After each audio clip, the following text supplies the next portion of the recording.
Panoorin niyo yung pika namin, no? Magiliw siyang nag-aantay. Inaabot niya na yung pagkain niya kasi nagugutom na siya. Anong tingnan niya? Pero nag-aantay talaga siya. Kasi, Wow! favorite niya yung ulamin niya, yung paksiyo na galunggong. Social yan.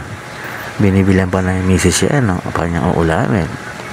Kahit gaano kamahal yung galunggong, talagang galunggong ang binibili ni misis. Tayo, magiliw siya nag-aantay, diba? Mga kasika. Ganyan kabait yan. Ganyan naman.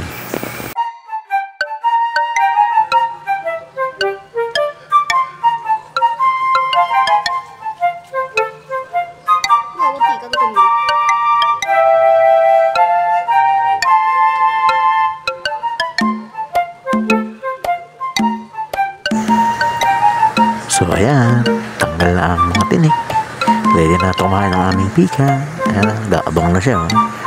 Hindi na mapakali. Ayan na, kakain ang pika namin.